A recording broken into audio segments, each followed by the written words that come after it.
Morning, everybody. Welcome to Perth County Council for Thursday, February 5th, 2026. I'm Warden Dean Trentowski, and I know start time is 9:01 a.m.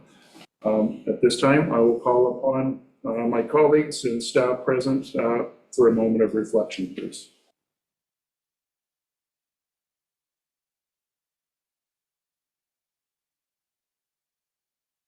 Thank you.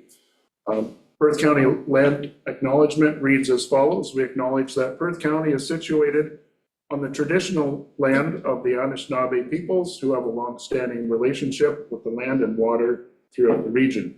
We honor and respect the history, languages, and culture of the diverse Indigenous, Métis, and Inuit people who call this territory home.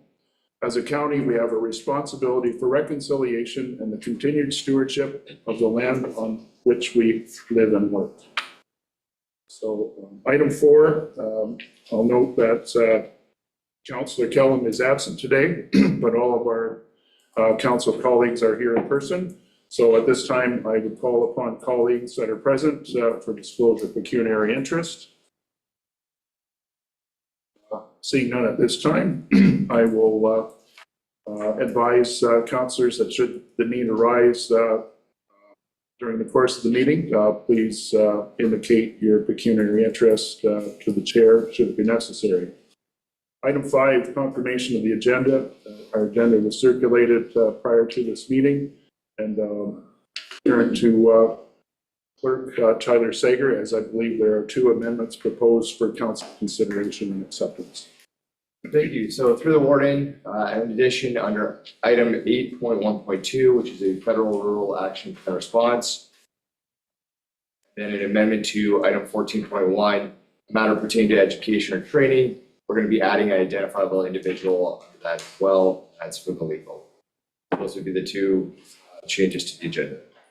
Okay, thank you, Tyler. So noting those 2 proposed amendments, looking for a mover and seconder to accept the agenda as submitted and as amended. Moved by Councillor Wilhelm, seconded by Councillor McDermott. All those in favor? Opposed, if any? That's carried. Thank you. Okay, item 6, consent agenda, 7 items presented. Are there any councillors that wish to withdraw one of those items for further discussion? Councillor Kaysenberg, go ahead, please. Good morning, Warden Trentowski. I'd like to have a discussion about 6.5. Okay, so we will extract 6.5. Anyone else? Any other items? Councillor Deputy Warden Orr, go ahead, please. Maybe we could talk about the removal of HST and GST from the homes and have North Perth perspective. Okay, so drafting 6.2, Municipality of North Perth, removal of HST and GST for new homes. Okay. Anyone else? Okay, seeing none, we'll move to, we'll start with 6.5. Councillor Kaysenberg, if you'd like to speak to the Municipality of North Grenville Enhanced School Bus Safety. Thank you, Warden Trentowski. So, this council, of course, has had involvement, has North Perth and many others across the province have supported the efforts that started here in Perth County to discuss safety of school buses. That, of course, file goes back 2.5 years from my recollection. And we had an exceptional report back then from then Director of Corporate Services at this table. This council has shown its commitment to this issue, and certainly more than 100 councils in the past have endorsed North Perth's resolution with regards to school bus safety, and in particular with school bus armed camera systems. Seems like this is a new wave of this issue, and certainly I can report that from our earlier efforts, the province pointed the fingers at the federal government, and the federal government was generally silent on the issue, and so nothing has changed really in terms of trying to promote these technological improvements There have been efforts, of course, with policing to improve issues around drivers running past school buses, blow-bys as they call them. But the issue remains, perhaps not in the deep midwinter as we're experiencing right now, but nevertheless, the police certainly have reported that these issues continue. And so I suggest this morning that we send another letter of endorsement, essentially echoing our work from 2.5 years ago on this front. So I'd like to move a letter of support for this particular letter. Okay, thank you, Councillor Kaisenberg. So noted. Is there anyone that's willing to second that motion? Councillor Eggetts? Okay, discussion. Councillor McDermott. Just one question, who else should we send it to? Like MPP and provincial government, not, do you want it sent to all the municipalities or just this one municipality that we support there? I'm not sure that if sorry, Gordon, through you, I'm not sure that we need every municipality in Ontario to hear our voice again on this. But certainly, I believe that the Perth County municipalities and the MP and MPP should be apprised of our interest in this and continuing interest in this. So I would recommend those be our suspects, so to speak. Okay, thank you.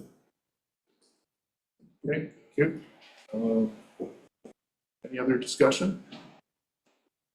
Okay, I have a mover and seconder. I'll call the question. All those in favor? Opposed, if any? That's carried. So then we'll move to item 6.2.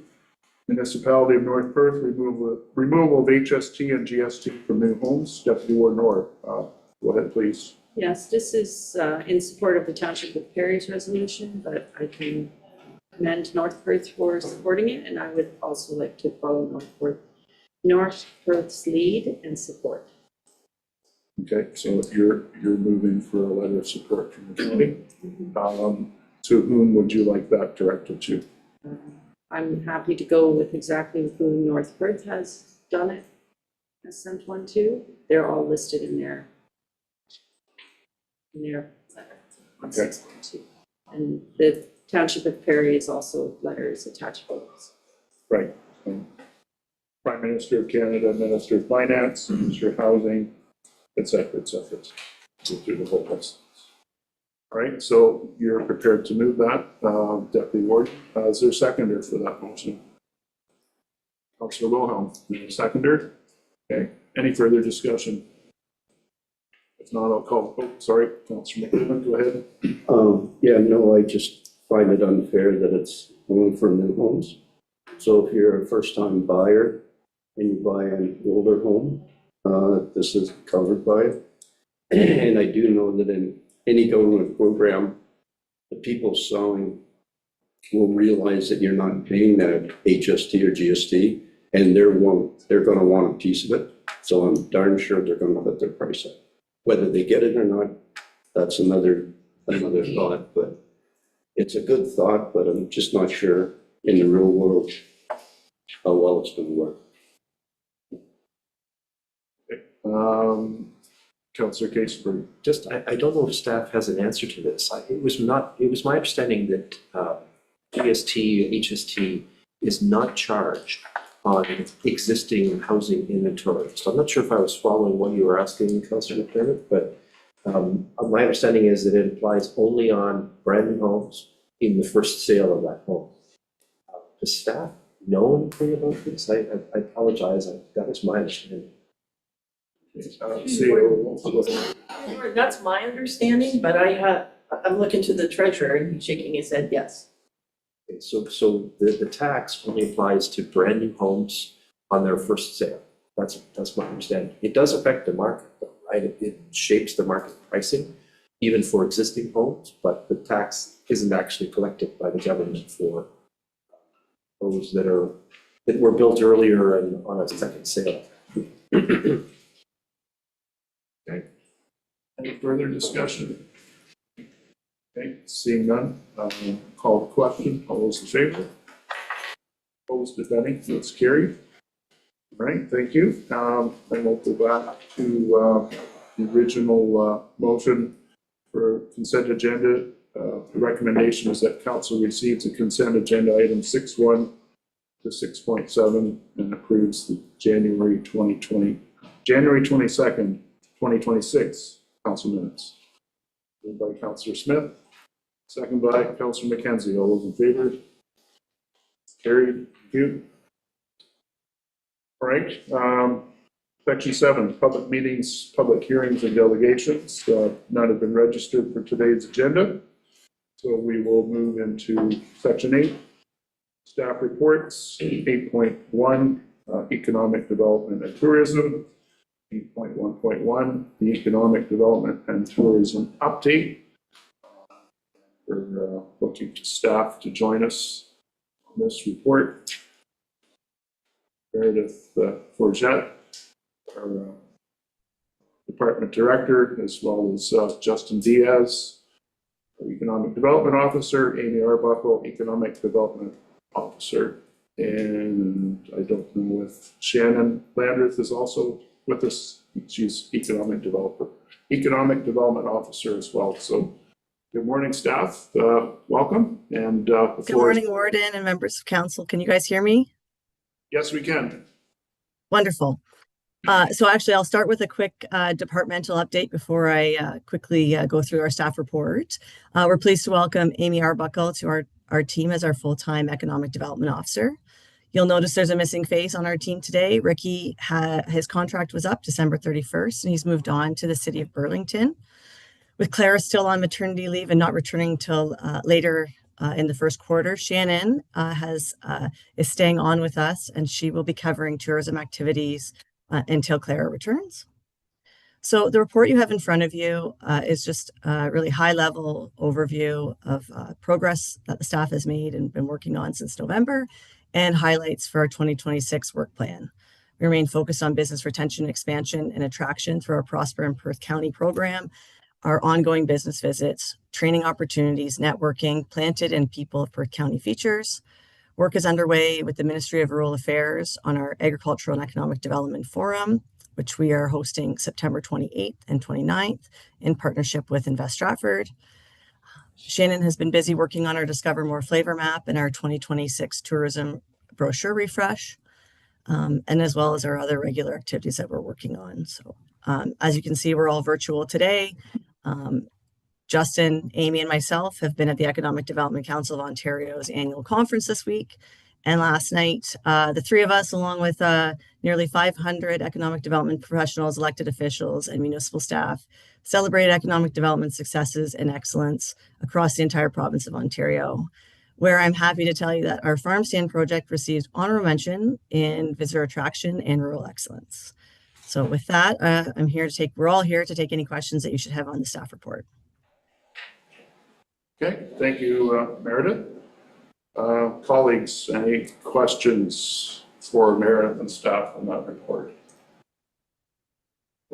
As you mentioned, Meredith, it's quite a detailed report, very robust slate of activities from our department. Okay, don't see any questions, Meredith. So recommendation reads as follows: that council receives the economic development and tourism update report for information. Mover and seconder, please. Councillor Eggetts, Councillor Kaysenberg. Any further discussion? If not, I'll call the question. All those in favor? That's carried. Thank you. So we'll shift into item 8.1.2, the Federal Rural Action Plan response, and I'll turn the floor over to Meredith as well. Thank you, Warden. The federal government is developing a rural development action plan, and they reached out late last week looking to gather some insights on and getting some on-the-ground feedback on and suggestions on what should be included in that rural action plan. So as we know, federal initiatives work best in rural communities when they reflect rural scale, our limited capacity, and our interconnected nature of infrastructure, workforce, housing, and economic development. So we're suggesting that they design programs for rural capacity, simpler application forms, flexible timelines, and lower matching requirements. Our growth restraints are often based on servicing capacity, not demand. So investments in water, wastewater, roads, energy are essential. We're asking or suggesting them that they treat workforce and housing as economic development priorities. Labor availability and housing are one of our biggest barriers for growth. Workforce programs must be paired with housing, childcare, public transportation supports.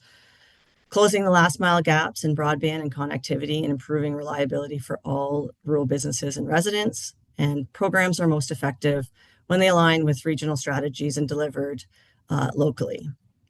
So just a quick summary is we're looking and suggesting that flexible, locally delivered business supports, predictable infrastructure funding for small municipalities, regionally coordinated broadband initiatives, employer-connected workforce programs, and tourism and placemaking partnerships to help strengthen our rural downtowns. Success should be measured using rural appropriate outcomes, including business retention and expansion, workforce participation and retention, infrastructure and broadband reliability, and downtown viability and population stability. So looking at long-term priorities, we're suggesting that rural growth, enabling infrastructure and housing, stable rural growth, an infrastructure housing fund, a comprehensive rural workforce attraction and retention approach, productivity and modernization supports for our employers, entrepreneur and business succession supports, and continued investment in tourism and placemaking.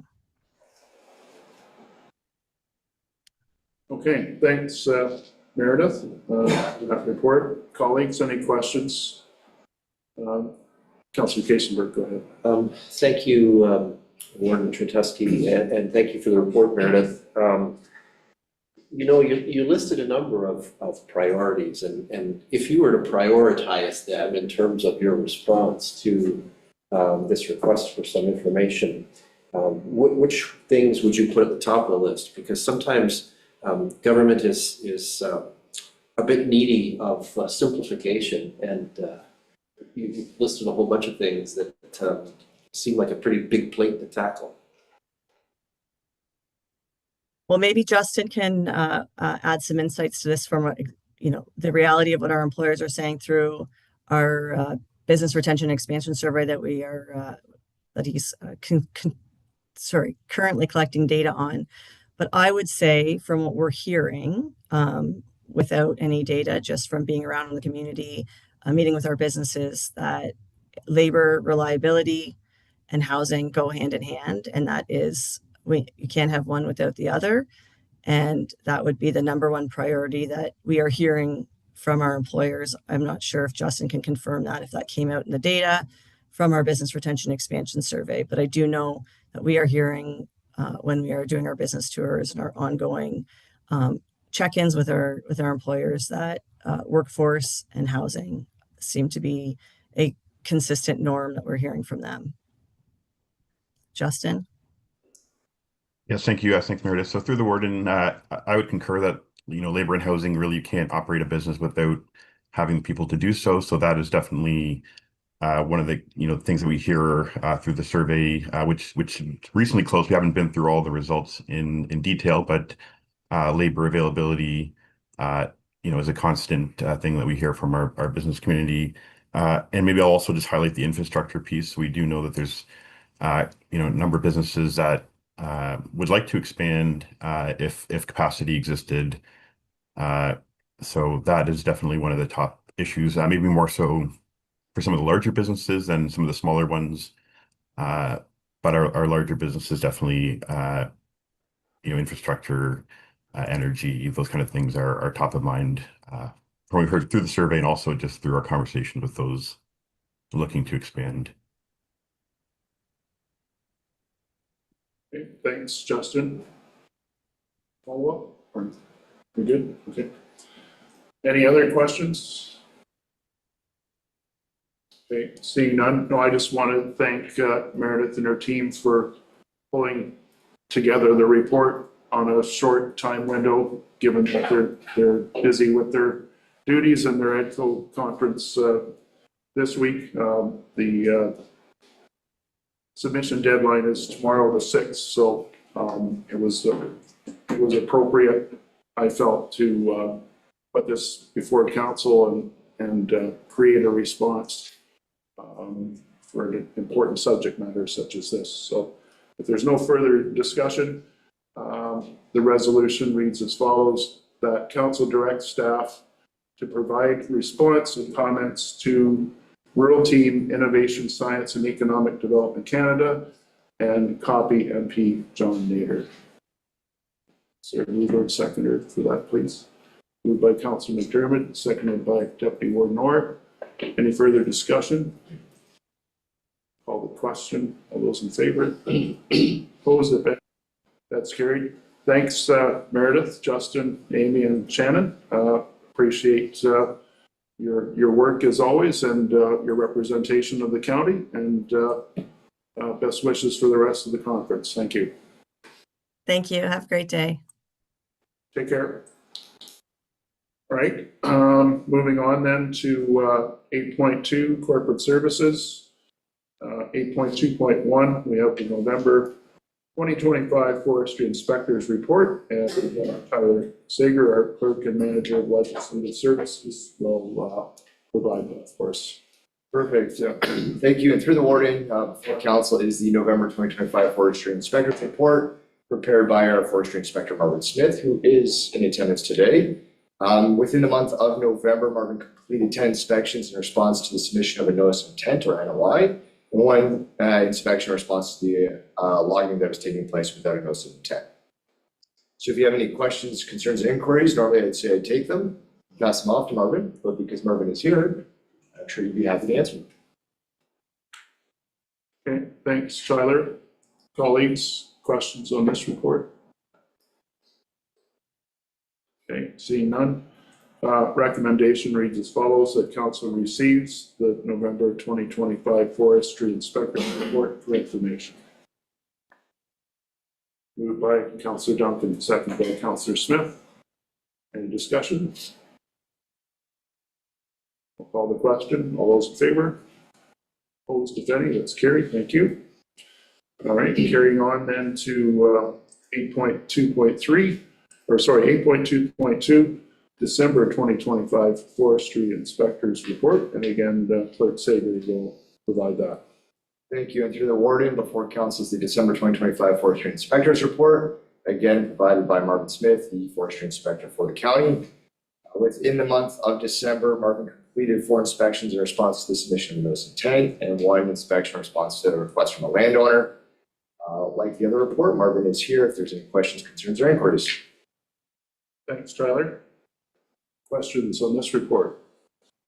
Deputy Warden Orr, go ahead, please. Yeah, there's, on December the 2nd, Lot 31, Concession 13, Ellis Ward. What constitutes square off? Is there a policy that we do this, or can we have that explained a bit? Okay, all right. I'll ask Marvin Smith, our forestry conservation bylaw officer, to come to the table and provide a response, please. No, I'm not sure I heard that question properly. Yeah, I'll ask Deputy Warden Orr to repeat it. In the December report, there's in the township of Perth East, there's somebody inquired about squaring off their property. So you did allow it, well, saying he could go work with the Conservation Authority. So I'm just wondering, is there a policy that we have that he's allowed to do it and some aren't, or? Well, I'm not sure what it says here. I remember the property, I'm just not sure what, okay. Proposal to square off that was the question from the landowner. Could he square off his property and would that comply with the forest conservation bylaw? When I looked at it, I did not think it would comply. And I'm just looking at the report here to see whether that was, because the area in question is protected by the bylaw, then I advised that, it should say that he could not square off the edge. That he could square off the edge of the cropland by reforesting, yeah. Okay, I just wasn't sure how that was worded. So removal of more woodland on the property, I did not think that would comply with the bylaw. We talked about the options of squaring it off by doing some small reforestation that would, because it was a jagged piece of woodland, and a little bit of reforestation would allow squaring off in the same way without removing any existing forest.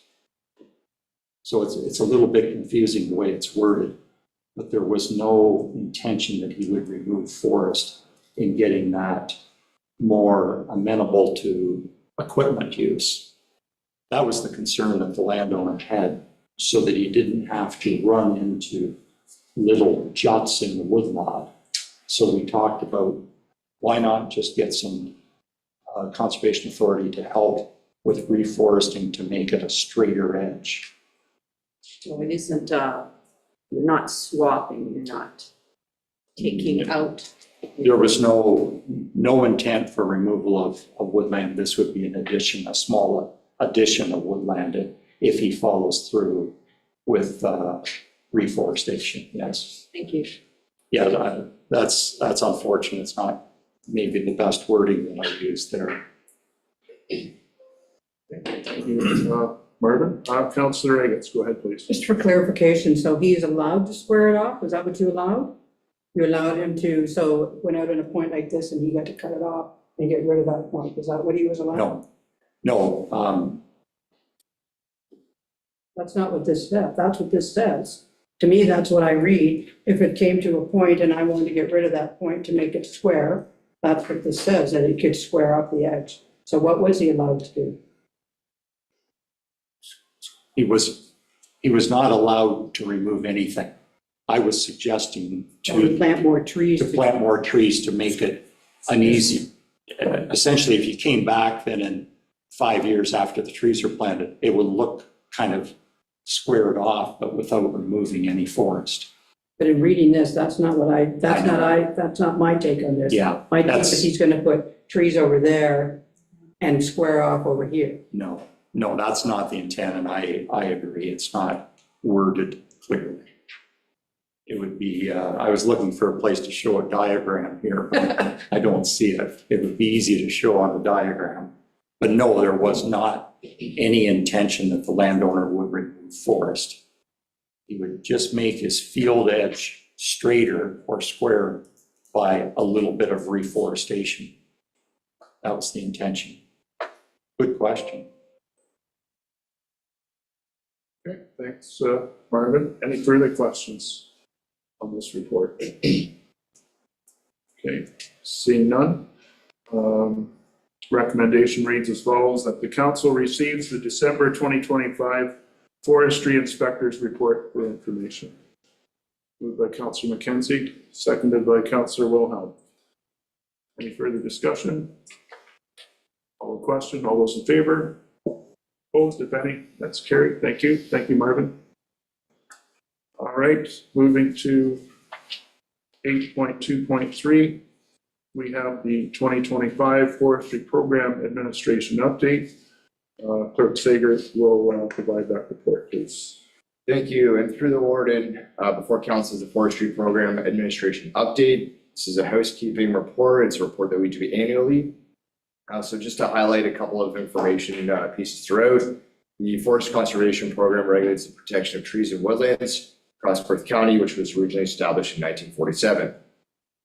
Unlike many municipalities, there's no permit or fee that's required. Landowners just simply must submit the notice of intent prior to tree removal, which staff can review and process alongside Marvin Smith. Some of the key activities in 2025 include the notice of intent. In 2025, we received 89 notices of intent. This represents a small decline of about 8, which was in comparison to 2024, and we averaged about 7 NOIs per month. All 12 monthly forestry inspector activity reports are presented to council, as we just saw 2 of them presented today. With respect to our annual lead report from forestry inspector Marvin Smith, that is also presented. To note, the Forest Conservation Bylaw Review, so in 2024, Council initiated the review of the Conservation Bylaw, which was in collaboration with the Agriculture Working Group. Council directed staff to undertake a lower tier consultation roadshow, a public open house, which was held December 10th, and a public engagement strategy to gather broader feedback. So this feedback is currently being collated and is being put into a report, which is going to be brought forward back to council for consideration next week at a special council meeting.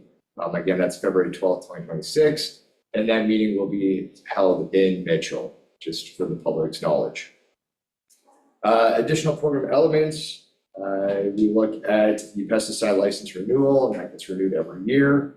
So this is regulated and the application is completed for that, which ensures our forest health.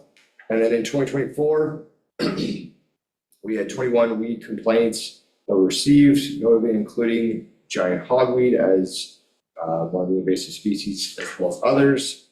And the 2025 report is usually submitted by Marvin Smith within the first quarter here. So we'll be looking for the 2025 report in a couple of months. So in closing, in 2025, we saw steady forestry program activity. Important bylaw review work was completed with meaningful public and lower tier engagement, and then continue reporting to council. If there's any questions, comments, I'd be happy to take those at this time. Okay, thanks, Tyler.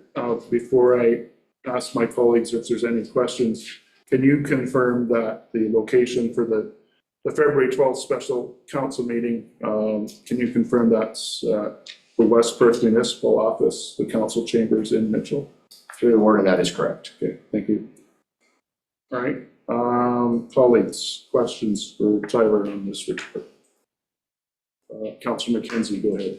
I don't know if this is maybe a question for Tyler or maybe a question for Marvin. It has to do with the discussion that we had at our last council meeting, I guess, with regards to the hogweed. And I don't know whether Marvin has an idea. I know we do have it in West Perth, as was indicated during the discussion. I got my thought. I don't have to turn my back to you now. So I'm just wondering, are we the only municipality that has the hogweed, or do you know where it is throughout the county? So your question is West Perth the only municipality? Definitely not. Perth South does as well.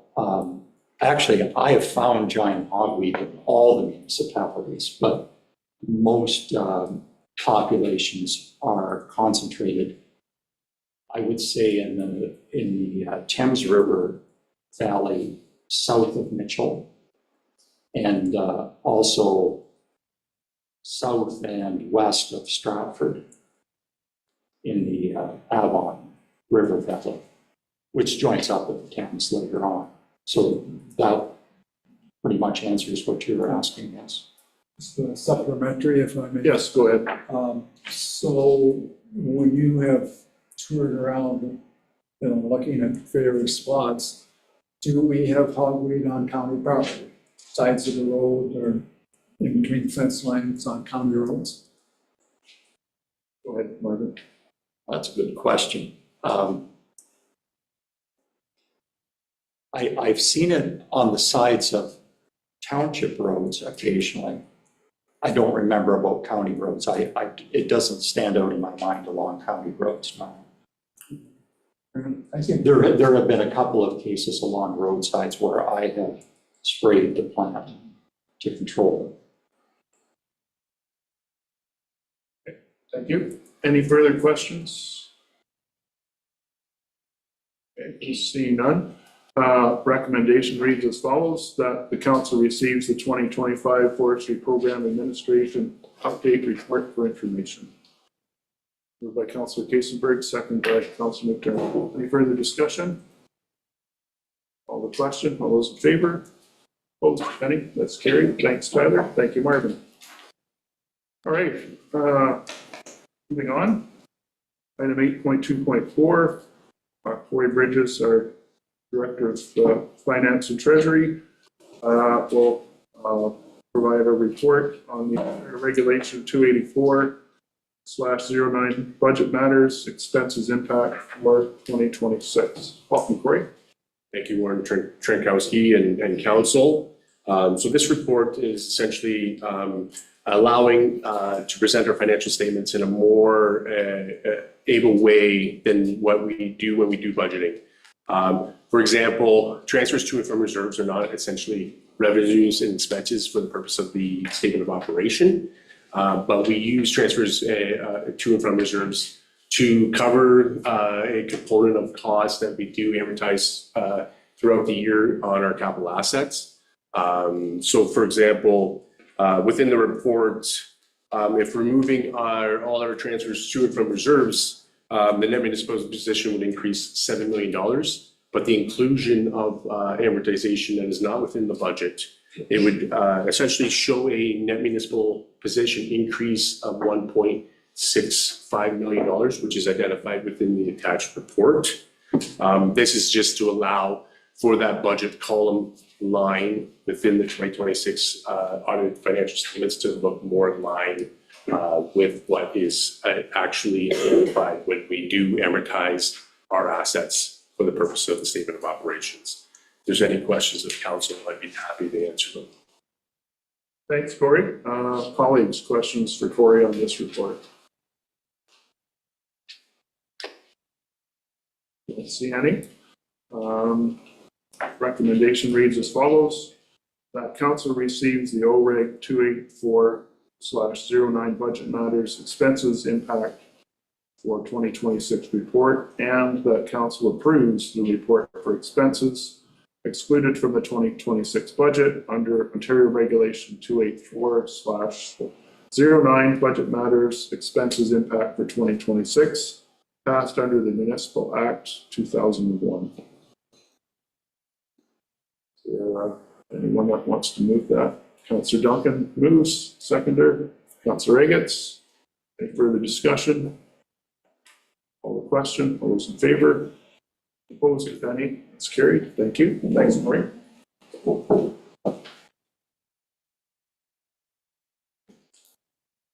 right, moving ahead in our agenda, we're at section 8.3, Public Works. And John McClelland, our Executive Director of Public Works, is here with us to present a report under 8.3.1, tender results for the vault roof replacement at the Perth County Courthouse. Good morning, John. Welcome. Thank you, Warden. Good morning, Council. This report summarizes the tender process for the replacement of a flat roof over a vault area at the courthouse.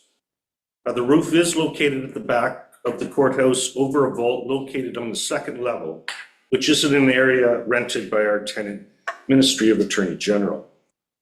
$50,000 was budgeted for the roof replacement and is a carryover project from 2025.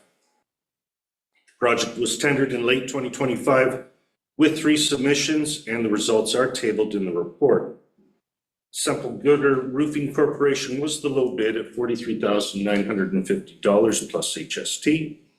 Everything checks out with their submission and references, and the bid is under budget when including the county's portion of HST. Under our procurement policy, the CAO and Executive Director of Public Works can authorize and execute the contract agreement. Work is expected to begin in the spring, of course, provided with some favorable weather conditions, and it should be completed by the end of April. And if there's any questions, I'd be happy to take it. Thank you, John. And spring it will happen. We have the greatest faith that it will happen. Colleagues, any questions for John on this report? Councillor McKenzie. What would be the life expectancy of this work now, John?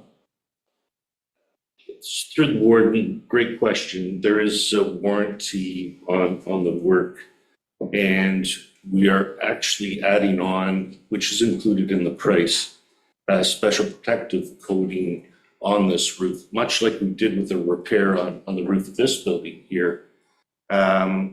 With that, we are expecting warranty to be 25 to 30 years with that additional coating. Let's hope that the lifespan of that gets us through that. Okay, thank you. Follow up? Just a supplementary here. I'm not a great lover of flat roofs, and this is where I was going on this. Like, the opportunity is probably there right now if you want to put a sloped roof on it, and whether that would give us a longer lifespan and prevent leakage coming in there. It's just a thought, you know?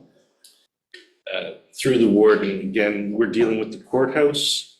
If we are to alter anything with that courthouse as far as aesthetics and or structural on the outside, we're gonna have to go through the Heritage Committee and the Heritage Permit. Never thought of that, okay.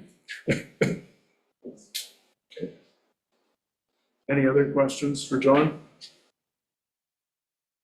Okay, don't see anything, so I'll read the recommendation. Recommendation is that council receives the tender results, vault roof replacement courthouse report. Mover and seconder, please. Councilor Wilhelm, Deputy Warden Nord. Discussion? Seeing none, I'll call the question. All those in favor? Opposed, if any? It's carried. Thank you, John. All right, section 9, council reports. None were provided prior to.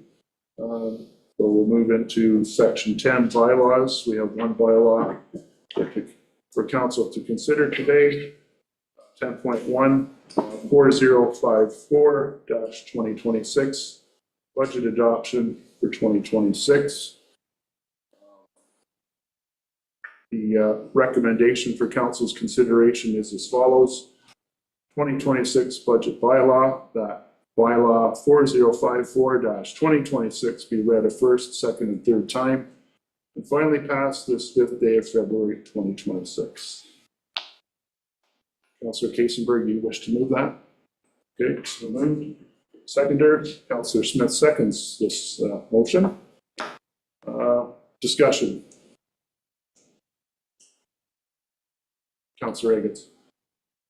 Tree warden, I know we've had discussions on the budget. I still find that I know it's, you only add $10 here, $10 there to people's taxes, but in 2025, we had 62 more places in Perth East who cannot afford their taxes.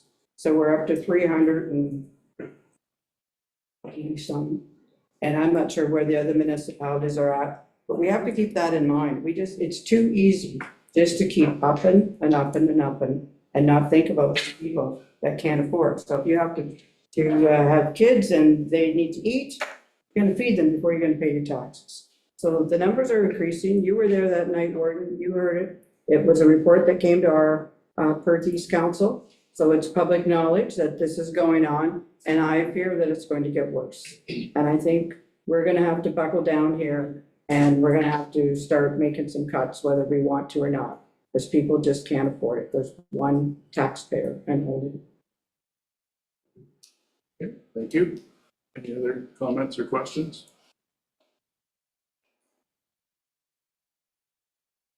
Okay, seeing none. I have a mover and seconder. I'll call the question. All those in favor? Okay, hands up. All those in favor. So, Councillor Duncan, Councillor McDermott, hands up, please. I need hands up. So we got 2, 4, Kasenberg, 6, 8.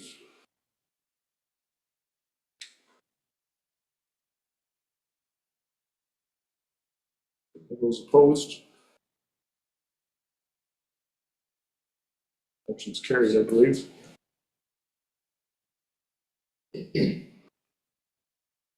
I'll ask for a recorded vote, please.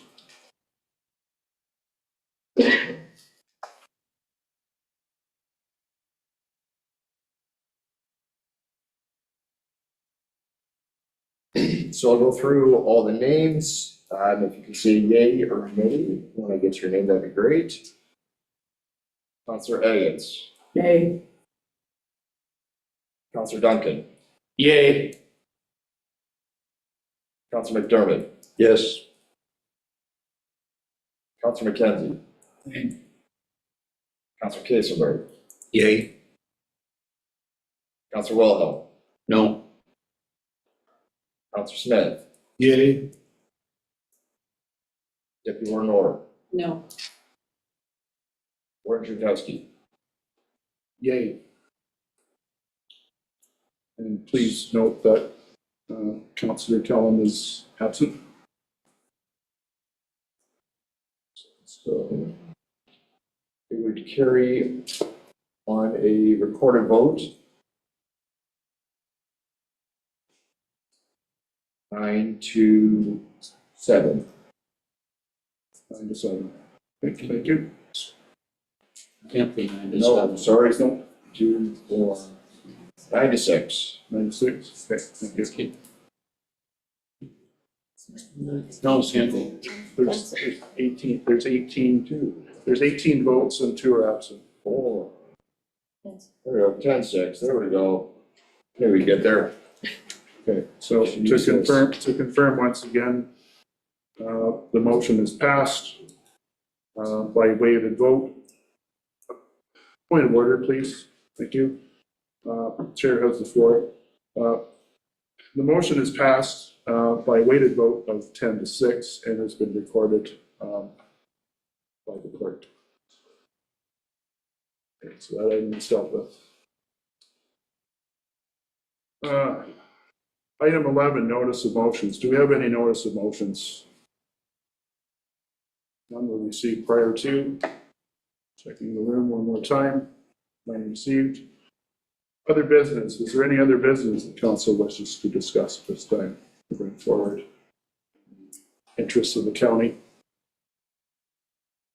None received. Any announcements to bring forward in the interest of the county? None received. All right. So item 14, closed session, meeting and reporting out.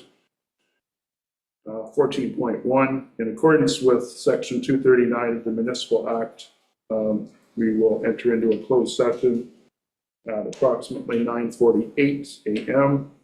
In accordance with Section 239 of the Municipal Act, SO 2001 C25 as amended, to consider, and I'll ask the clerk to just read those items that we're going to consider one more time, please. Excellent. Through the order, a matter pertaining to education or training or planning, and a matter pertaining to education or training and identifiable individual lead. Okay, thank you. Motion to go into closed session as described.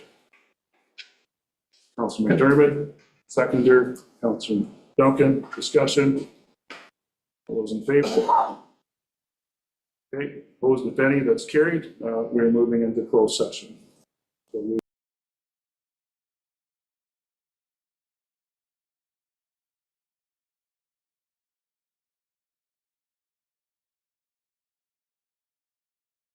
okay, we are reconvening into open session at 11:24 a.m. after our closed session item that we dealt with. So reporting out, there's a recommendation that reads as follows, that the February 5th, 2026 agenda be further amended to include item 14.2, Perth County Forestry Conservation Education Session. Mover and seconder for that. Deputy Warden Orr, seconded by Councilor Duncan. All those in favor? Opposed, if any, that's carried. Okay. So we will proceed with that education session. We have with us Ray Hackler, Director of Planning, and Barbara Smith, Forestry Inspector. Bring the floor over to them to proceed with that presentation. Good morning and welcome. Okay, I'll start out, and Andrea and I have collaborated on the presentation, and she has some remarks to make at the end. It's going to work best if we can go through this whole presentation to when she finishes and then have a time for questions. What I would suggest is just kind of remember the picture. These are mostly photos that you're going to see. Remember the photo, make note of it. We can come back, we can scroll back to that during the question time. That will be no problem at all. So this just this presentation gives a view of where we've come from in our part of the world, in this part of Ontario, historically a bit to where we are now. And let's try that.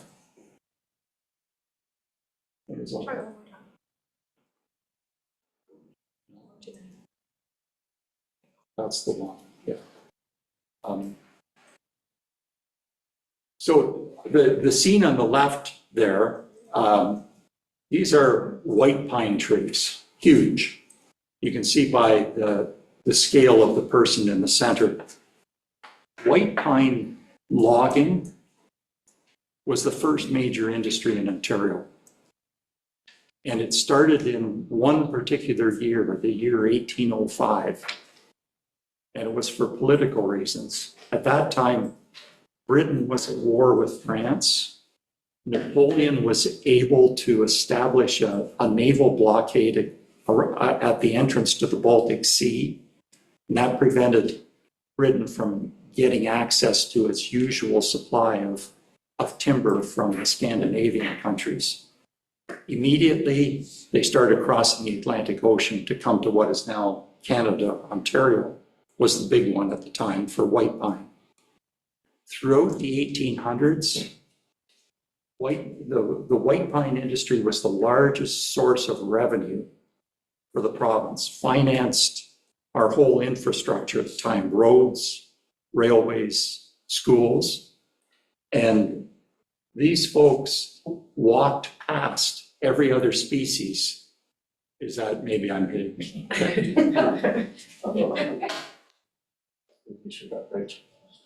Walked past every other species to get to white pine and squared these trees by hand, floated them down to the rivers, loaded them in ships across the ocean to Britain. Interestingly, white pine is still the most common species that was used in reforestation projects in Perth County. And because of that history, white pine, some 40 years ago, was declared as the provincial tree for Ontario.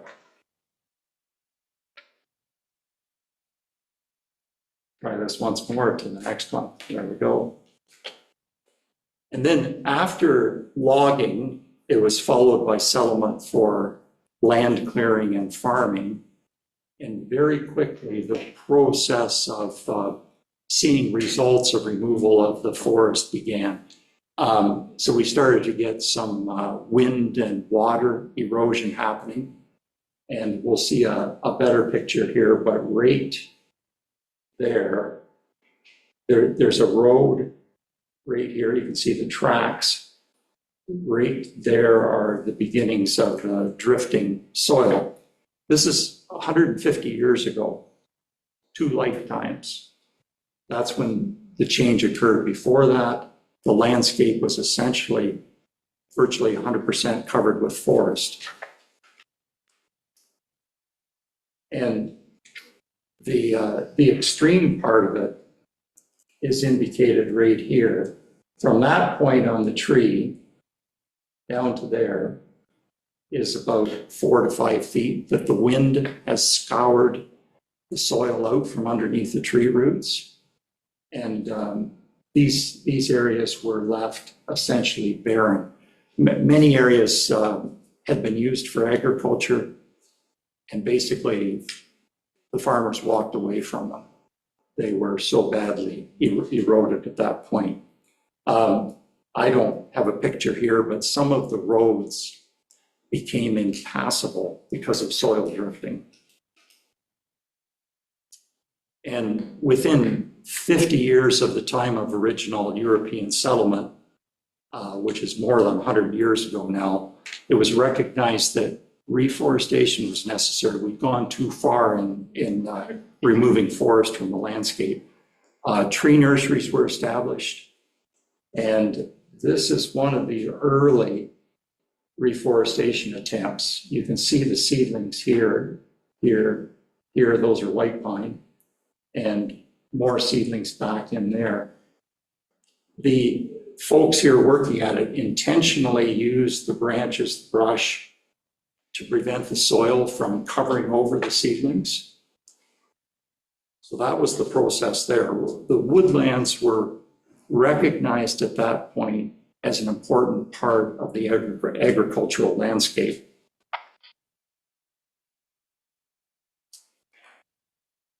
This one on the left shows hardwoods now, some 100 years ago in this area. Now there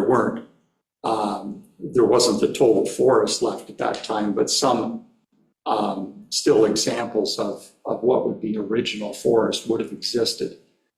And the difference between this kind of original forest to young growth is quite dramatic. The old growth type of forest provides better soil protection, better wildlife habitat, better timber. And eventually the younger growth could come back to this. It takes a long time to do. It's going to be probably 20, 30 years before you get conditions that are anywhere near the kind of habitat that there is in the one on the left. And what we're left with in this part of Ontario now is, like we see in the photo on the right there, scattered woodlots, which if you look along here, this is the back of the farms. That line is kind of the back of the concession. And typically, farmers would, in the process of developing farmland initially, would clear the land from the township road toward their back lot line, and the woodlots were left at the back. They still needed some wood supply for things like firewood, and they would use cell logs for part of their farm income. And that's kind of how it led to what we have now in our forest agricultural landscape.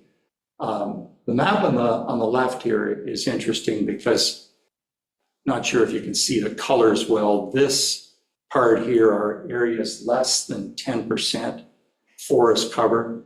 And in Southern Ontario, the only areas that are still at that level are the old Kent County, Essex County, Metro Toronto, and Perth County. And I've talked different times about why that might be, but Perth County is generally a fairly level, elevated sort of headwaters area of streams, fairly high elevation. And I've mentioned before different places that Stratford is the highest elevation city in the province of Ontario. So that's what we're at here. Because it's at the headwaters of streams, it doesn't have the deep river valley systems, which usually adds to the forest cover. Very useful for cropping because of the level ground. This one shows there is some variation within Perth County as far as forest cover, and I think you can see a bit of the difference there. The two old townships, now wards, that still have higher proportion forest cover, Wallace and Northeast Hope. And if you know those, you'll know the topography is not level and gentle in parts of those two wards. And consequently, it's more suitable for retaining forest cover. The photo on the right is one I took near Moncton, probably an old glacial lake bed at one time, very level, depressional areas in it, but lends itself toward cropping at this point. And you can see what the forest agricultural balance there is a little bit extreme because of the very level ground. Um, This one, not just sure how well that shows up for you, but these two photos were taken at the same place. This is low flow, summer flow in the Maitland River. And this is the same spot after a rain event. Before settlement, when we had that large proportion of forest cover, the estimate is that about 10% of rainwater would be runoff that would leave the surface of the soil, the surface of the landscape, and enter the water courses. Whereas at the point we are now, probably 50% of our rainfall either goes off as surface runoff or is tiled off very quickly by agricultural drainage or in urban areas by storm sewers. So we have this very rapid switch from low flow to extreme water events, which you've all seen, you're familiar with that.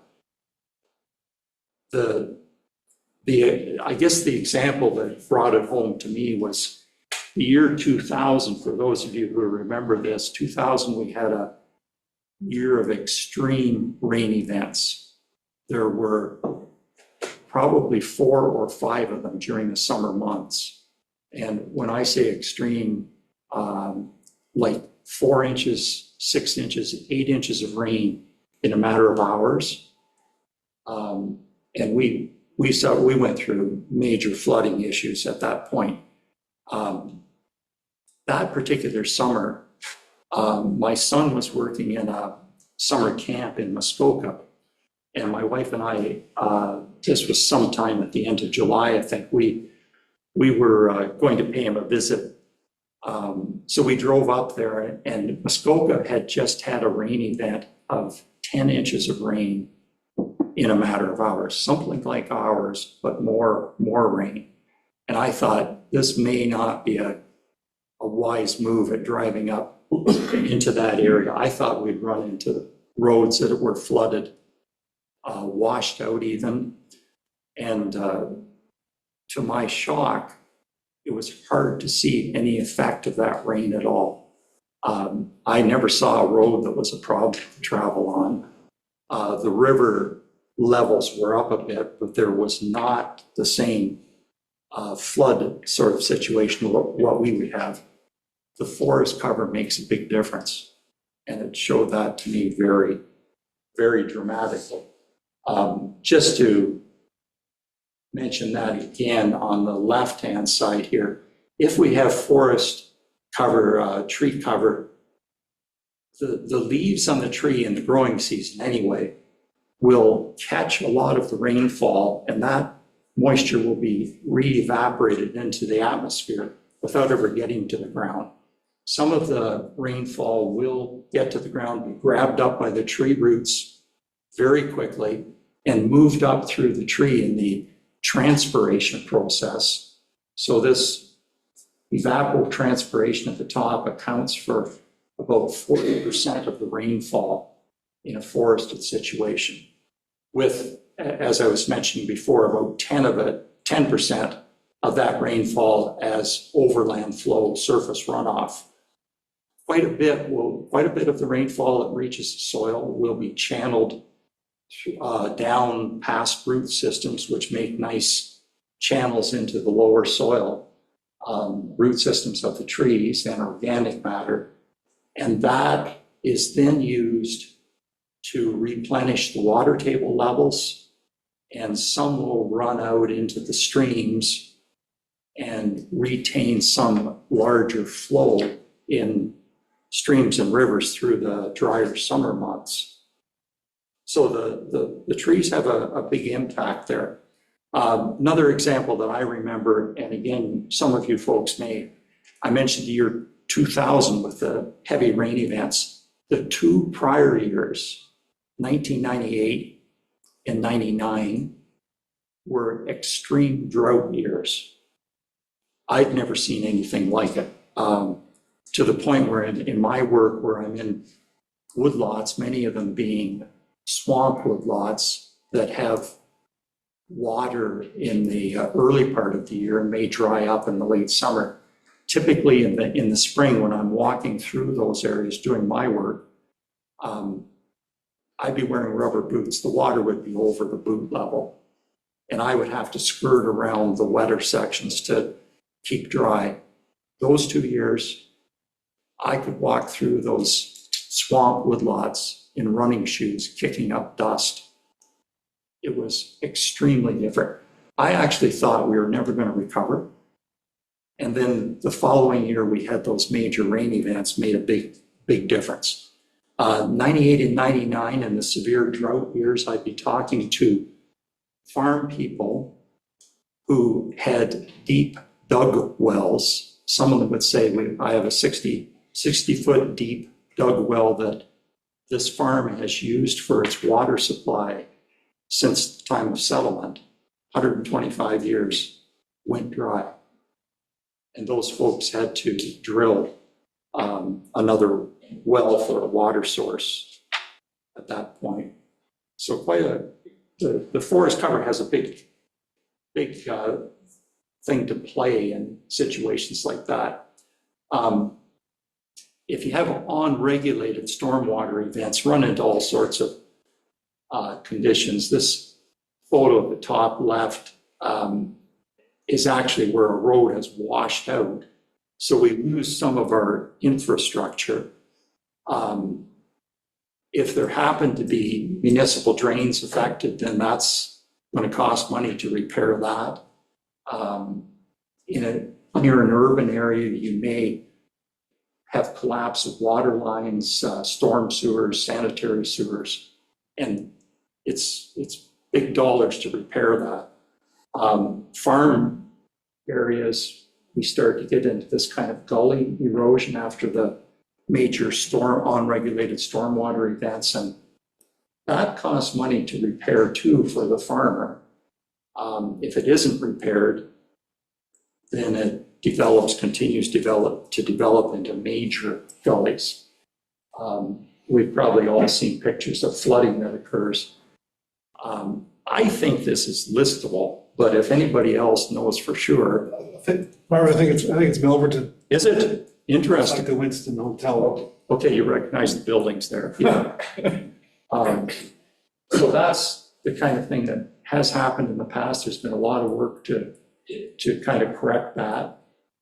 And with major rain events, the typical ponding that we see in agricultural fields, and that's a major loss for crop inputs there, or crop revenue for the farmers. Not a good deal. Let me try to, whoops, I'll go back one. Yeah. So we still see this kind of thing happen. I've got a couple of different pictures here. This is not snow drifting, that's soil. I was standing there taking this picture. And what I say to people, I remember being there and my face was taking a beating from the soil particles. It was painful. So that was a quick picture. And I went back the next day to the same place. And this is the soil drifted accumulation in the ditch. And you can see some on the surface of the field. And as we all know, that's the best soil coming off the field. It's the topsoil, has the nutrients, has the organic matter, and ends up in the ditch, which leads to another expense with maintenance of roadside ditches and the culverts and all of that. And all of that material eventually makes its way down through the streams to the rivers and the lakes. You may think this doesn't happen on heavier soil. I see this most springs where over the next month it will maybe start to show up depending on weather conditions. The field, the cropland has been plowed or cultivated. The soil is darker, and consequently the snow melts there quicker than it does where it's drifted over into the municipal drains or the roadside ditches. So here what we've got is a situation where you have the snow that's melted, then we get a cold period.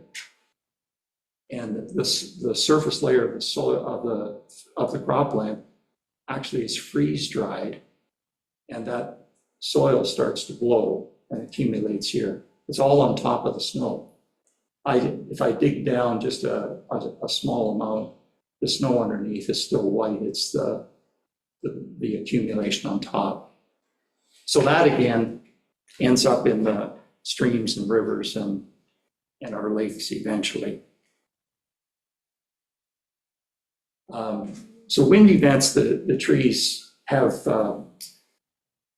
whether it's windbreaks, woodlands, or whatever, they provide a benefit in trying to keep soil in place. An extreme wind event can actually destroy the crop, but we don't see that too often, but it can happen. These two graphs here show research that was done in southwestern Ontario, just to illustrate the benefit of windbreaks and woodlands to slow down the wind flow. So in this one here, it's dealing with corn. This is the location of the windbreak. And if the wind movement is from left to right, next to the windbreak, there's for a distance of 1 times the height of the trees, there is a loss of yield. Where we'll see yield loss. This is yield average in yellow, and yield gain in greenish color. So once you get past one distance of the height of the windbreak, we start to gain yield above normal in the cropland to a distance of 10 times the height of the windbreak. And this has been replicated many times. It's pretty well known information. The same thing with soybeans. It still extends out to about 10 times the height of the windbreak as far as the benefit in sheltering the crop and improving water conditions for the crop. So when I'm talking with landowners, and I'm doing this a lot, I'll be talking about benefits of this and say to them, windbreaks take up some space, but you're recovering your investment in land many times over with the increased crop yield. It's probably the easiest way to increase crop yield that there is. And then at the same time, we have woodlands that can produce forest products. I won't spend a lot of time on this. This is hard maple, good quality hard maple. The management of that woodlot has been pretty reasonable. And this is the kind of product that you can get, a hard maple saw log with that silver dollar size defect in the center. Everything else is the white wood hard maple. That is what the industry wants. That's veneer and very valuable. And that's the one thing I should mention is this part of the world produces the best hard maple anywhere in the world. Soil conditions and weather conditions that we have. So in light of all that, there are two other benefits of forests that I'll mention first. We have pollinator habitat, and as you'll see there, about 3/4 of the province's crops still rely on pollinators, bees, wasps, other insects. And forest habitat, woodland habitat is essential as places for these insects to thrive in finding homes and food and such like that they use in their struggle for survival, and then they provide the benefits for us. The last point here is about water filtration. We talked, I talked about regulating water flow, quantities of water, but forest land, woodlands also helps to purify the water. And filters out harmful things in it. Best example I've seen this way is with New York City, which back in the 80s, 1980s, population of about 8 million people. Their water source was largely from the Catskill Mountains, which was a mountain area as much as 100 kilometers from the city. And they had developed aqueducts to channel the water into the city for human consumption. They were concerned at the time because the water was needing some extra filtration of some sort. And so they were debating the situation. Do we build water filtration plants and run all this water through them? They figured that that was going to cost $8 to $10 billion to develop the water filtration plants.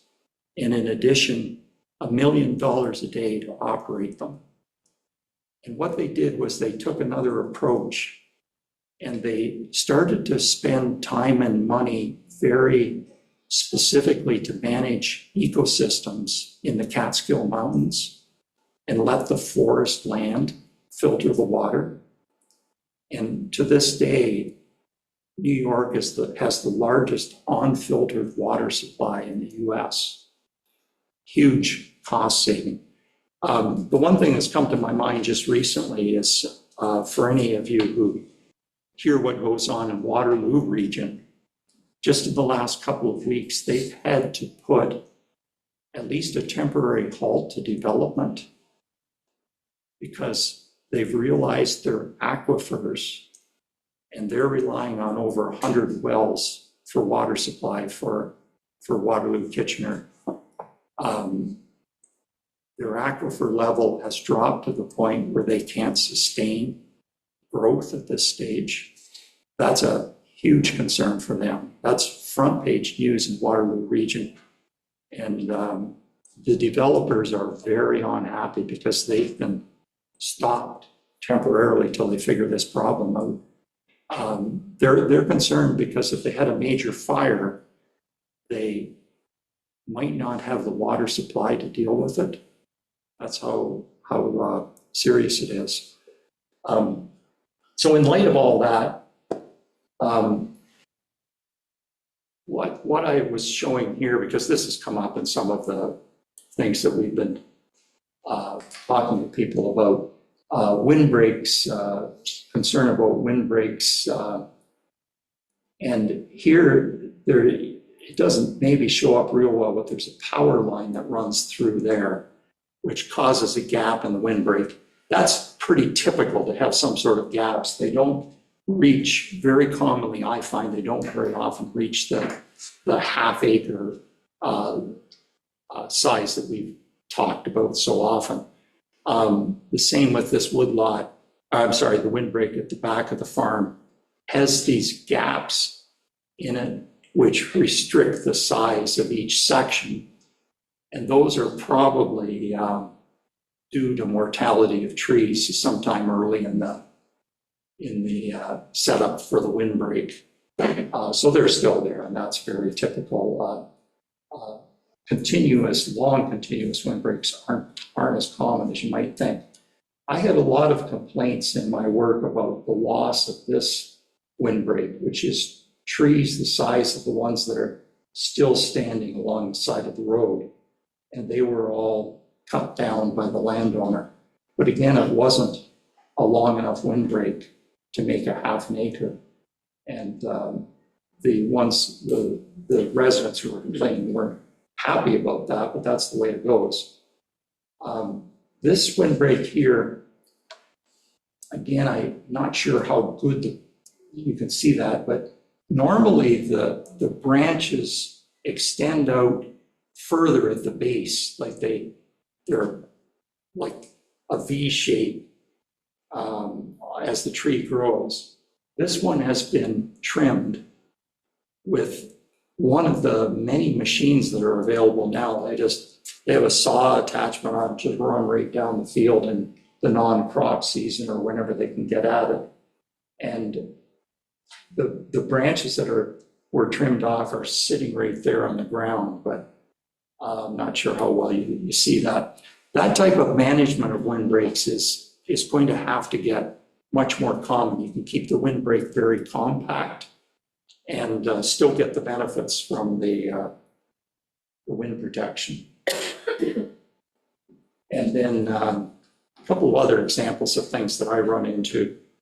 Here, whoops, sorry. This one here, this is a fence row with some scattered trees along it. So I would have a landowner ask me, can I remove those trees? And my answer is, it's not a wood lot. It's not doesn't reach a half acre in size. It's scattered trees.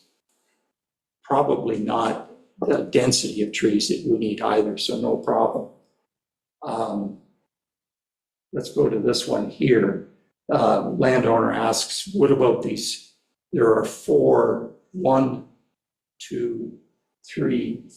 small sections of trees there, and I look at it and say it's too small to be considered a wood lot, not protected, not under the jurisdiction of the forest conservation bylaw, so no problem with that.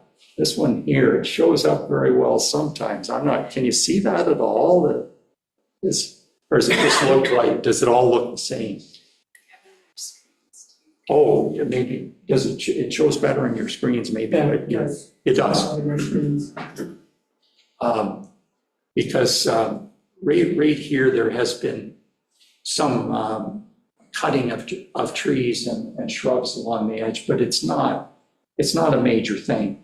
And when I'm talking to landowners, I'm saying to them, if the footprint, if you're removing overhanging trees or branches on the side of the field, and the footprint of the woodland isn't changing, and the footprint of the cropland isn't changing, I'm not concerned about it.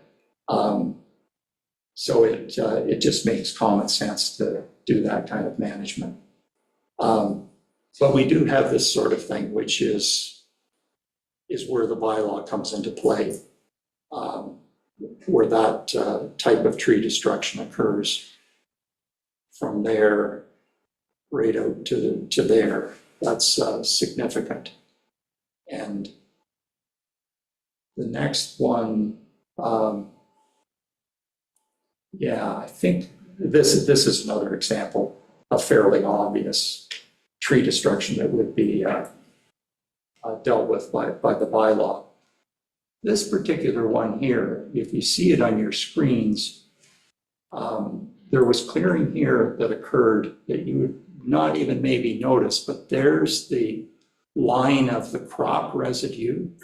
And from that point over to where the trees are standing along a municipal drain, I believe, that was all cleared off. And to look at it now, you would almost think it's part of the field. The trees that have been removed have been burned and gone. And that's why for me, it's important for me to be able to get out to these places quickly to see the evidence and collect evidence early on in the process. I think that's all that I have to show. Andrea's got a couple of ones that she's going to talk about that tie in with this. Great, thank you. So I'd like to, at this point in the presentation, I'd like to provide a rural land use planning lens for further context. And just simply so you're not distracted by this policy, I think, Rachel, if you could flip back to, I think it's slide 12, just to give us a visual, so we're not distracted by the words at this point. It's the right one. Yeah, that one. Okay, so as you are all, and we are all very aware, Perth County's largest economic sector is agriculture, and we have one of Ontario's most productive agricultural regions. This is due to the fact that we have some of the most nutrient-rich soil in the province and in the country. In fact, there's only about 7% of land in the entire country that's classified as agricultural land.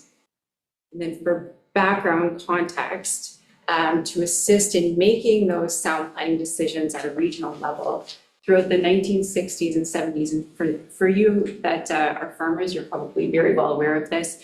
In the 60s and 70s, they developed the Canada Land Inventory, which is a series of over 1,000 maps that classifies land based on its agricultural capability. And so lands are classified by their soil capabilities and given a classification of 1 to 7, with class 1 being Canada's best farmland and class 7 having no capability for agriculture. In fact, at class 7, you can't even use it for grazing. So for council's information, Perth County, and I'm sure you're all very aware of this, especially again, the farmers in the group with your high yields, you'll know that Perth County is almost entirely classes 1 and 2, which means that our soils present minor to no limitations for agricultural production. That said, we do lose soil much faster than nature can replace it, and it takes thousands of years to develop more healthy topsoil, which is why our farmers undertake practices such as reducing tillage, planting cover crops, applying fertilizers, rotating crops, and planting windbreaks to conserve their soil and improve productivity over time. The provincial planning statement identifies prime agricultural lands as classes 1 to 3. And as you're all well aware, not only the PPS, but also our county official plans set out a variety of development controls to limit non-agricultural uses in our countryside to, again, limit the impact on our prime agricultural lands and our agri-food system. Many land use planning decisions that we make are intended to protect the long-term use and the sustainability of agricultural production in Perth County, including the protection of natural heritage features, which is consistent with provincial direction. In addition to that, the PPS defines rural areas, which is entirely Perth County.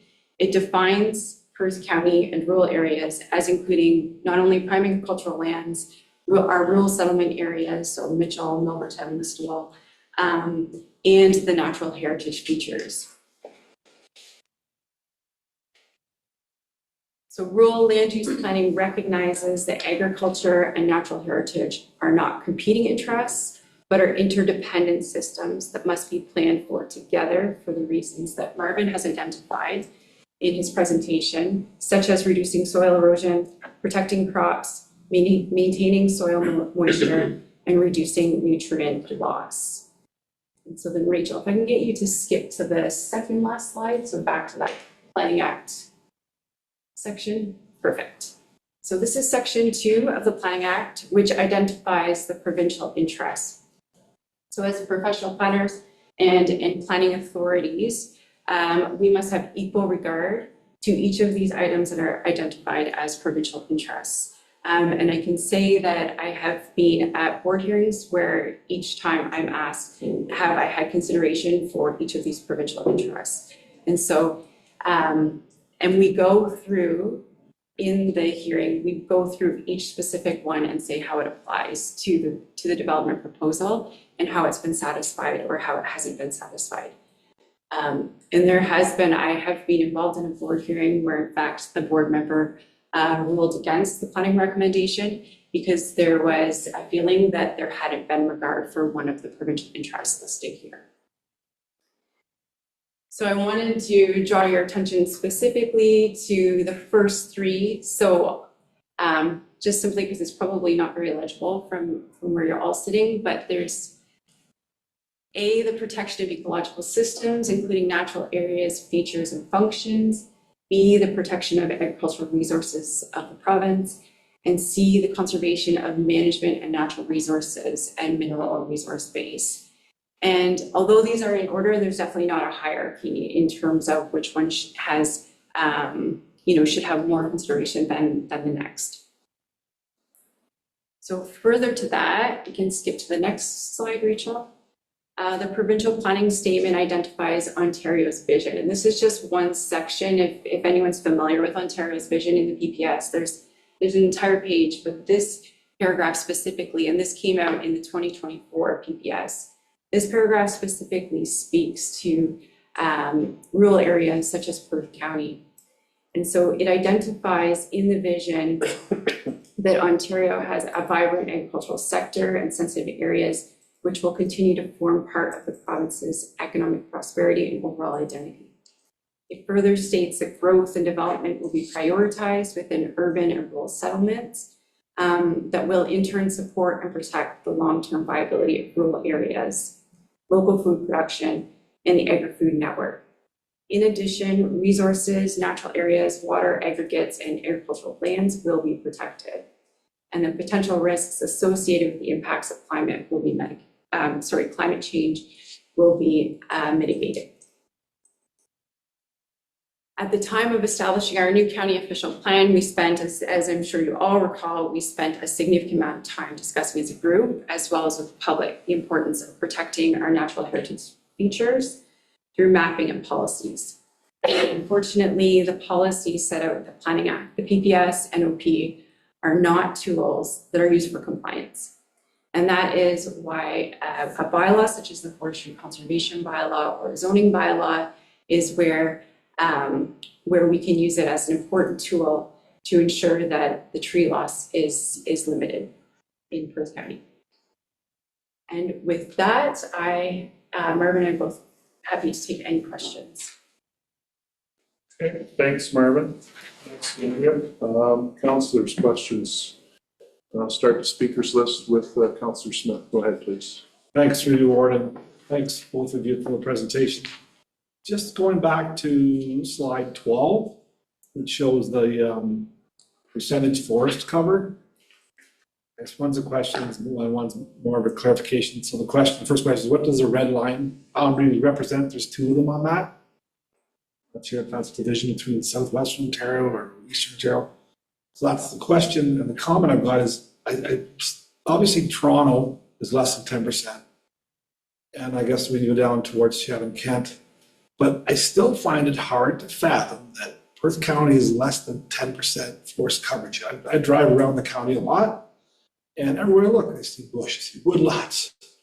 It's just hard to fathom. So I think we probably had this explained to us during some of the public consultations. How do we get that number? How do we know it is actually 10% less? So the question, and I guess there's two questions there.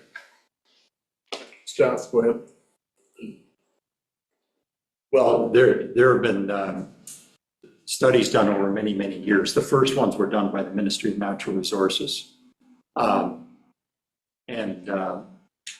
there were two inventories that I remember. I think that's about it for the Ministry of Natural Resources. The most recent one in depth, where there was actual sampling on the ground, was based on 1978 photos. So they take aerial photos and use that as the starting point. Everything's done by the air, but there were actually samples that were done on the ground as well. There was one sometime earlier, but 1978 photos were the basis of the most recent one. And then more recently, Andrea probably has a better handle on that. There generally in recent years have been photos taken every 5 years, I believe, for county use and conservation authority use. It's aerial photo interpretation is the main thing. And that's pretty accurate. Certainly within a percentage point, he's like, No, I agree. Did that sort of answer it? Yeah. The red boundary lines looks like, what do those two represent? In that photo. On the provincial layout, where it shows southwestern Ontario. What those red lines represent? Yes. Yeah. The map, this came from a Ministry of Agriculture and Food publication, but those lines, that one there divides what is the Great Lakes St. Lawrence forest area from the deciduous forest area. That's the division. And it's just a landscape vegetation division that has been used for different purposes, that's all. Thank you. Okay, Councillor Kasenberg, you're next. Did you want to offer any comment about forest health in Perth County as well, since, you can say, okay, there's whatever percent of trees and forest, but we know from some information that's available that it's not all healthy. Some of it needs to be taken out. For example, our work with the emerald ash borer being an example of that. So would you want to comment a little bit about the forest health in Perth County and how that intersects with the percent of coverage that we have? Yeah, okay, I'll start it. You can sort of correct me if, or ask another question if it's not getting to the point. We certainly have had different health problems in our forest areas, as all of Ontario has. Hasn't just started with the emerald ash borer, but that is a serious one that we've just been going through. Many of you will remember the Dutch elm disease, which was a huge issue as well. And back at that time, I expect people were probably saying the same thing, what's going to happen? Well, surprisingly, the forest areas are pretty resilient. It's quite amazing what they do, but that doesn't minimize the problem. So we've gone through emerald ash borer, we've gone through Dutch elm disease. There's a current disease in beech bark disease, which is going to be a serious one wherever there's live beech left. There's a serious insect problem that has started to affect hemlock. And oak wilt is another one. We don't have as much oak in our county here, but those are all concerns. So it is a concern. The one thing I can say about that is when we're talking about the benefits of forest cover as far as wind protection, water regulation, water filtration, habitat, woodlands that are suffering insect and disease problems are still offering those benefits largely, which is good because you still get water penetration through the upper surface level to replenish the water table and all that type of thing. So it helps that way. We've got to do a better job with things as far as spread of these diseases. And we can help by not moving them around as we have in the past. It's a good question. Follow up, very good, okay. Thank you. Any further questions for either Marvin or Andrew? Don't see any, so recommendation reads as follows, is that Perth County Council receives the Perth County Forestry Conservation Education session for information. Is there someone that wishes to address that? Councillor Kasenberg, you move.